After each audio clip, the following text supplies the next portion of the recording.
Hi guys, मैं रोज़। तो आज मैं आपको एक्सप्लेन करने वाली हूँ विलेज स्टडीज़ इन इंडिया।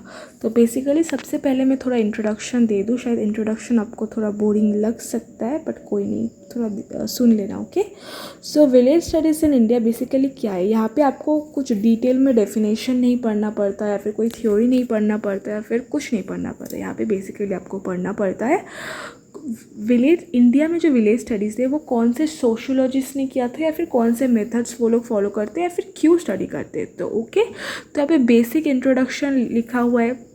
जैसे कि इंडिया जो है वो बहुत ही इंडिया का जो विलेज है वो बहुत ही एक सिग्निफिकेंट एरिया है, जिसका रिसर्च करना बहुत ज़रूरी है, जिससे कि हम लोग रूरल लाइफ या फिर कल्चर या फिर सोशल इकोनॉमिक जो डायनेमिक्स है ना रूरल एरिया में, उसको समझ पाएंगे। तो इंडिया में जो है majority of the population rural area में रहता है और रहते हैं, तो उनके जो उनको स्टडी करने के लिए बहुत ज़रूरी होता है, क्योंकि उनका मतलब जो क्या बोलते हैं उसको, उनका जो पॉपुलेशन चेंजेस है, डायनेमिक्स है, उनके लिए रूल बनाने के लिए बहुत ज़रूरी होता है। ओके, तो फिर उसके बाद इंडियन जो विलेज है वो बैकबोन है इकोनॉमी का, where are significant proportion of population relies on agriculture for their livelihood. जैसे कि आपको पता है maximum of the people in India relies on agriculture for their livelihood और लिविंग पर्पस। ओके, जैसे कि मैंने पहले ही बोला कि विलेज को स्टडी करना बहुत ज़रूरी है, जिससे कि हम लोग उनका agriculture practices, land holding pattern, resource management समझ पाए, जिससे कि हम लोग पॉलिसीज़ एंड इंटरवेंशन कर पाए। ओके, फिर village are centre of traditional knowledge and heritage. अगर हम लोग इंडियन सोसाइटी को समझना चाहें, what is their folk tradition, community dynamics, या फिर जो कल्चरल हेरिटेज है, तो फिर विलेज परफेक्ट होगा, क्योंकि विलेज में आपको सब इंडियन ओल्ड इंडियन ट्रेडिशन आपको मिल जाएगा। Okay, furthermore, village are microcosm of social structure and hierarchy, caste, gender, class dynamics deeply rooted in rural communities। आपको पता ही है, तो इससे हम लोग समझ पाते हैं जो those complexities and their implications for social justice and inequalities। Okay, तो बेसिकली इस बेसिक इंट्रोडक्शन। तो यहाँ पे हम लोग कुछ टेक्निक्स के बारे में जानेंगे जिससे हम लोग विलेज में स्टडी करते हैं। बिकॉज मैं पहले ब्रीफ छोटा सा इंट्रोडक्शन देती हूँ। Village people are not much educated, अभी तो एडुकेटेड है, बट उतने अगर पुराने क्योंकि विलेज में ज़्यादातर ओल्ड लोग रहते हैं, क्योंकि उनके बच्चे तो अर्बन एरिया में रहते हैं, तो वो लोग ज़्यादा एडुकेटेड नहीं रहते। तो सोशियोलॉजिस्ट को या फिर जो रिसर्चर होता है उसको ऐसा टेक्निक यूज़ करना पड़ता है जिससे कि विलेज के होल कम्युनिटी को वो ले पाए। ओके, जैसे कि क्या वो लोग यूज़ करते हैं, जैसे कि पार्टिसिपेशन, क्या बोलते हैं उसको, पार्टिसिपेट ऑब्जर्वेशन यूज़ करते हैं, या फिर सर्वे यूज़ करते हैं, फिर क्वेश्चनियर यूज़ करते हैं, जिससे कि वो लोग डाटा कलेक्ट कर पाए, जिससे कि और ये सब डाटा कलेक्ट करने से उनसे क्या हो, मतलब वो लोग अच्छे से डेमोग्राफी पैटर्न जान पाएंगे, economic activities, education level, health indicators, ये सब जान पाएंगे। ओके, नाउ हेयर आपको एक टर्म शायद न्यू लगे, that is participatory rural appraisal techniques. Okay, ये थोड़ा आप पढ़ लेना, including community mapping, focus group discussion and participatory resource assignment. Okay, but basically अगर मैं बोलूँ तो विलेज में सर्वे, क्वेश्चनर, ये सब तो रहता ही है। क्वेश्चनर शायद शेड्यूल क्वेश्चनर होता है, जहाँ पे जो इंटरव्यूअर होता है वो खुद से ही क्वेश्चनर फिल कर देता है। बेसिकली पार्टिसिपेशन ऑब्जर्वेशन ही होता है। ओके, तो let's now move on to the next slide, जहाँ पे हम लोग पढ़ेंगे सोशियोलॉजिस्ट जिन्होंने विलेज स्टडीज़ इन इंडिया किया है। ओके, सबसे पहले अगर विलेज स्टडीज़ इन इंडिया का बात आए तो it come M N. Srinivas. M N. Srinivas is my favourite sociologist. तो उनको one of the pioneer of Indian sociologist भी बोला जाता है। तो उन्होंने स्टडी किया था रामपुरा इन कर्नाटका में, और कोर्क्स इन साउथ में भी किया था शायद। तो उन्होंने उनके स्टडीज़ में सोशल स्ट्रक्चर्स या फिर जो चेंजेस है इन विलेज इंडिया, उनके बारे में स्टडीज़ किया था। रामपुरा विलेज में से उन्होंने एक बहुत फेमस कॉन्सेप्ट दिया था, that is dominant caste. Okay, और उन्होंने अपने सोशल स्ट्रक्चर एंड चेंज में से कौन सा थ्योरी दिया था, Sanskritisation Okay, now next we will study about Louis Drummond. Louis Drummond भी एक फ्रेंच सोशोलॉजिस्ट थे जिन्होंने अपना स्टडी किया था तमिलनाडु पे. उनका जो काम था वो फोकस करता था caste hierarchy and social inequalities in society. शायद ये वही लुइस ड्रमंड है ना जिन्होंने concept of pollution and purity दिया था. एनीवेज नहीं, उन्होंने ही दिया था. नाउ एंड्रे बेटल. तो एंड्रे बेटल कौन है? एंड्रे बेटल ने ना बहुत अच्छा काम किया है, बट वो बहुत ज़्यादा इन्फ्लुएंस थी मैक्स वेबर से. एंड्रे बेटल इज़ क्या लिखा है, eminent Indian sociologist who conducted village studies in north India. His research explore various aspect of rural life including agrarian relation, caste dynamics and social change. Now उसके बाद है A.M. Shah. वहाँ पे M Shah लिखा है.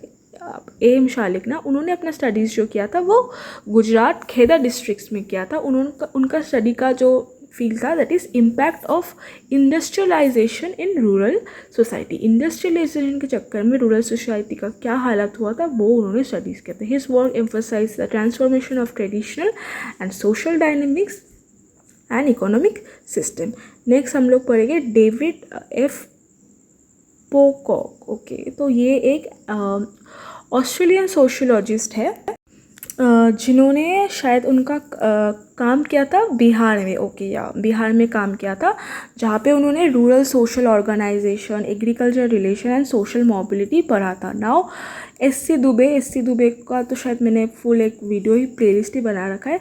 तो उन्होंने स्टडी किया था उत्तर प्रदेश में. उत्तर प्रदेश में उन्होंने agrarian relation, land tender system, social stratification.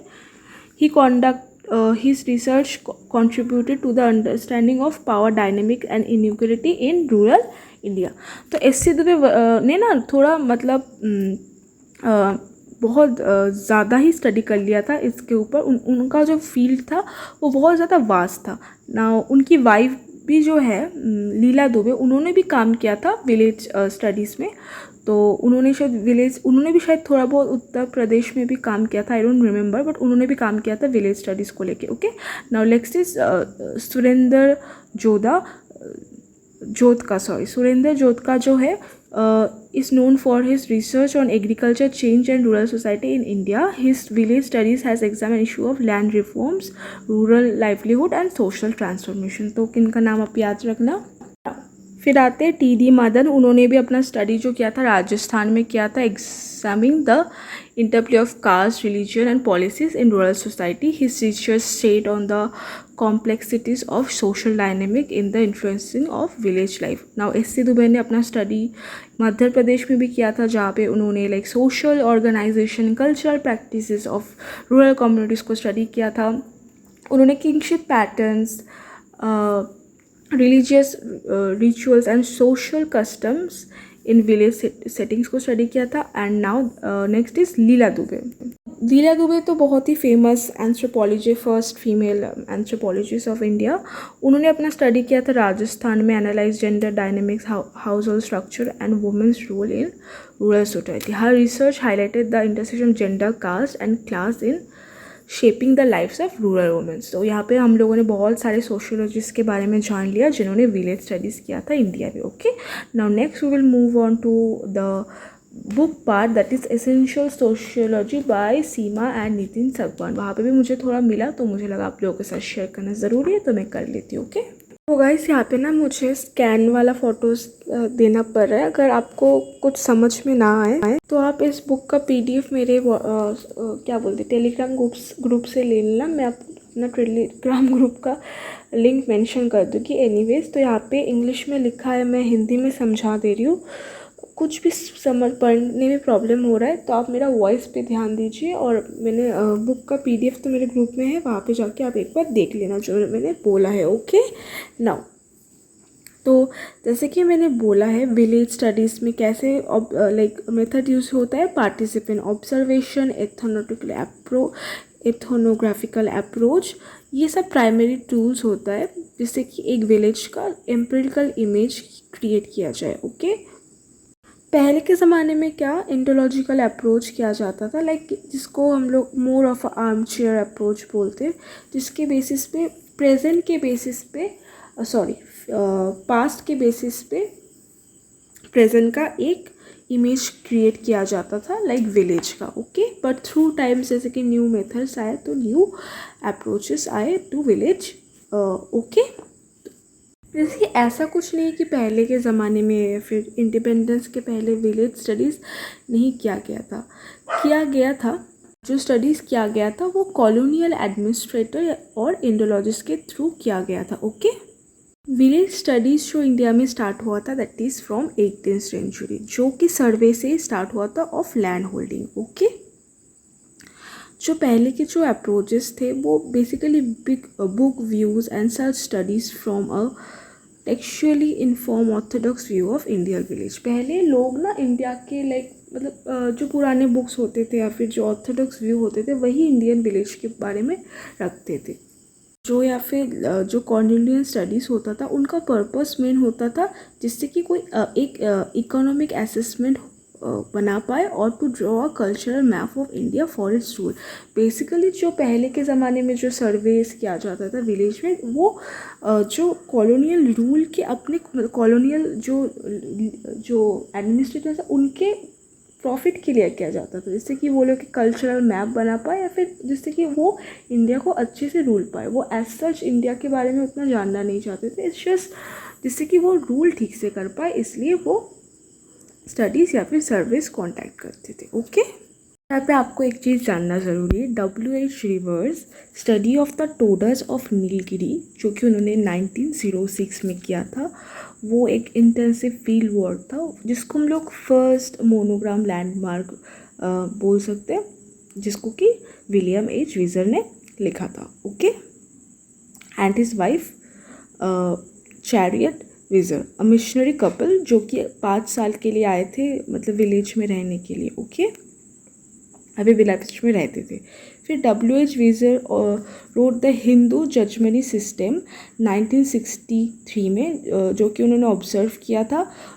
Karampura एक विलेज है जो कि आगरा के नियर है, वहाँ पे ऑब्जर्व किया था। तो फिर यहाँ पे आप एक टर्म सीख रहे हो दैट इज़ जजमानी सिस्टम। जो टर्म दिया था वो किसने दिया था?